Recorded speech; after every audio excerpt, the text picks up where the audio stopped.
Iran is threatening US warships, as I understand it. Leland, tell us about that. How serious is this? Un porte-avions américain localisé près du détroit d'Ormuz, dans une zone utilisée par la marine iranienne dans le cadre...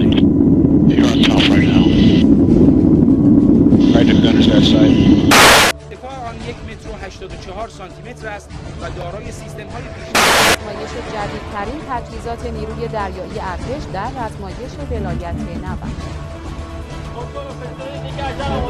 از رزمایش بزرگ دریایی ولایت نبرد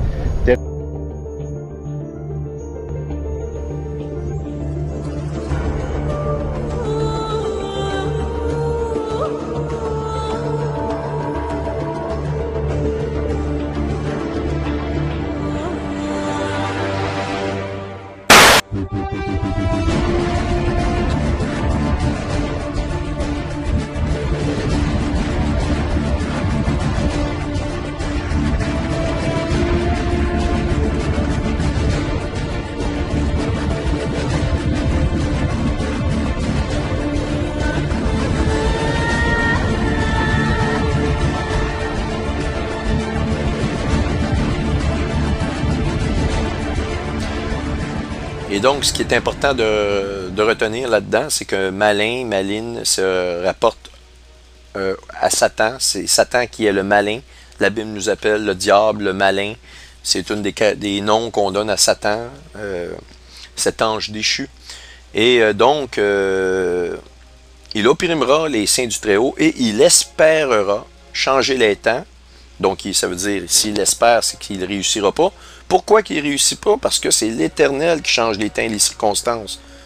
Voyez-vous que l'Antéchrist est condamné à toujours copier, l'Antéchrist plus particulièrement Satan, il est condamné à courir après Dieu et il veut se prendre pour lui, mais il va toujours être 2 pas, 3 pas. En fait, le pas qui sépare Satan de Dieu est un pas infini. Il n'y a aucune comparaison possible, mais il court comme après une carotte. Il a toujours espoir de pouvoir lui toucher, mais quand il arrive, il faut mettre la main dessus, la carotte disparaît. Eh bien, c'est ça. Il va espérer changer les temps et la loi, et les saints seront livrés entre ses mains pendant un temps, des temps et la moitié d'un temps.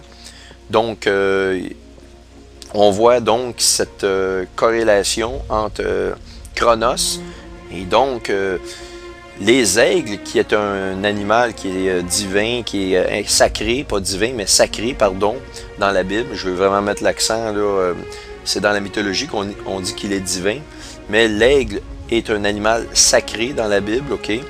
Et l'aigle, on compare souvent les serviteurs de l'Éternel à des aigles. On nous dit d'eux qu'ils sont comme des aigles. Lorsqu'ils sont fatigués, ils se ressourcent à travers l'Éternel et comme des aigles, ils reprennent leur vol. J'ai donné ces versets-là un peu plus tôt dans cette même série de vidéos. Je pense que c'est dans le chapitre 2, partie 9, si je me rappelle bien, 8 ou 9.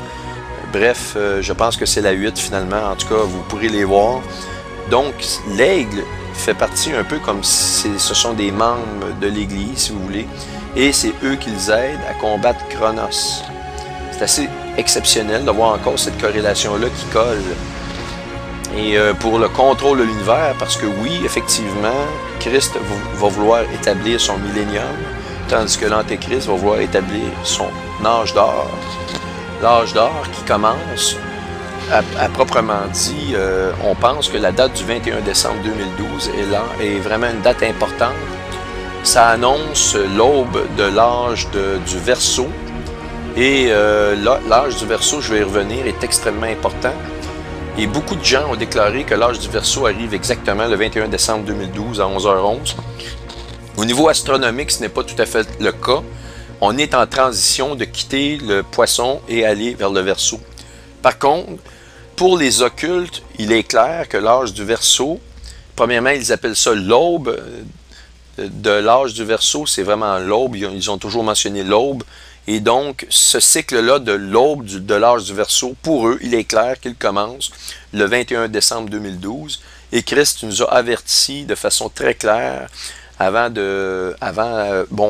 de la scène, pour la préparation du repas de la dernière Pâque, avant qu'on le mette sur la croix, il nous a avertis évidemment, il a dit qu'il reviendrait, mais il a aussi mentionné les temps dans lesquels il reviendrait.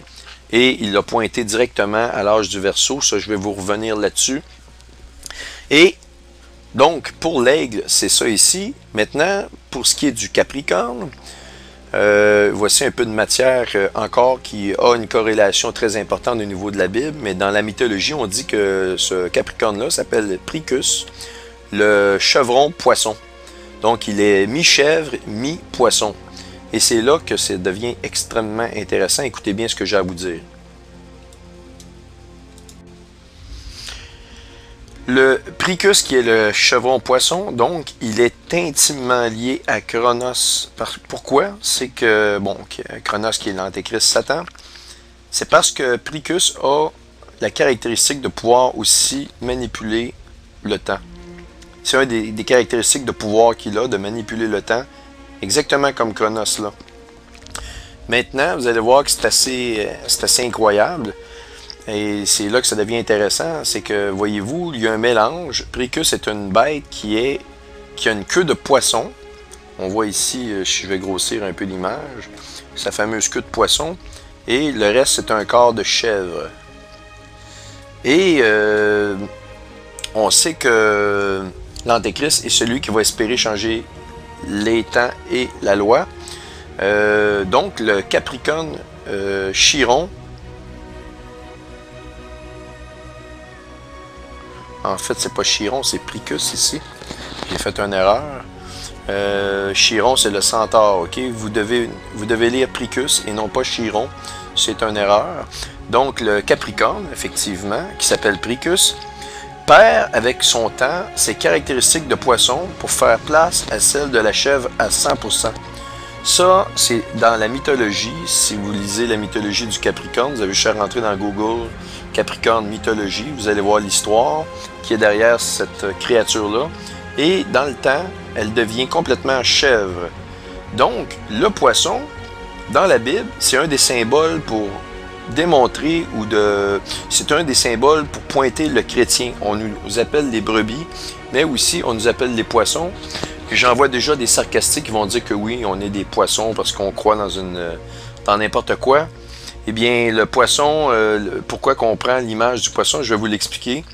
Mais ça fait surtout référence au fait que dans la mer, il y a une multitude de poissons, de races, de formes différentes, de lieux différents, qui ont des caractéristiques différentes. Et de tout cet ensemble de peuplades de poissons, il va y avoir des convertis. Et ça, je vais vous le montrer avec les versets. Et donc, le Capricorne correspond à ce qu'on appelle l'apostasie, c'est-à-dire que il y a une disparition de la caractéristique du poisson, donc du chrétien, complètement pour faire place au bouc. Et le bouc est montré dans la Bible comme étant le non-croyant. Il se fait appeler le bouc et se fait comparer aux brebis. Le Seigneur dira qu'à la fin des temps, il séparera plutôt les boucs des brebis, les boucs à sa gauche et les brebis à sa droite, si je me rappelle bien, mais on va voir les versets. Et c'est assez intéressant de voir ici que le Capricorne nous parle de l'apostasie, de la disparition de la caractéristique du poisson dans l'ensemble des populations. On a donc la Lune qui nous annonce, qui se situe exactement, qui est un pointeur pour Israël, qui nous annonce l'avènement de l'apostasie, la destruction des États-Unis. Et le Sagittaire, on va le voir, c'est justement, il s'appelle Chiron, donc ici c'est vraiment Capricorne, c'est Pricus son nom. Chiron, c'est le centaure, il est mi-homme et mi-bête, et empoisonné par le poison d'un serpent meurtrier. Qui est le serpent dans la Bible? Eh bien, c'est Satan qui est le serpent. Et donc, c'est comme si Satan, de façon très astucieuse, rusée comme l'est le serpent, et surtout très occulte, le serpent va toujours se faufiler, on ne le voit jamais venir, eh bien, a mis dans l'humanité un poison et que l'homme ne pourra pas se guérir. Et bien, dans la mythologie, il est dit que Chiron est effectivement empoisonné. Il est mi-homme et mi-bête, donc il y a une caractéristique génétique de l'homme, mais aussi de la bête, qui est, la Bible nous dit que Satan est la bête. Donc, Satan réussit à détruire la génétique de l'homme, si vous voulez, l'envahir par toutes sortes de méthodologies. Comme j'ai parlé un peu, l'histoire de Ève, mais aussi par après les anges qui sont descendus, qui ont trouvé les femmes belles et ils ont donné des races de Néphilim. Les Néphilim ont connu aussi les femmes à leur tour et bref, il y a eu un mélange de génétique. Et ce que la mythologie nous dit qui est très intéressant, c'est qu'il est blessé par un profond poison et il ne peut se sauver lui-même avec toute sa science et sa magie. Il correspond donc, le Sagittaire, à l'humanité qui a vraiment un besoin d'urgent de Christ pour se justifier.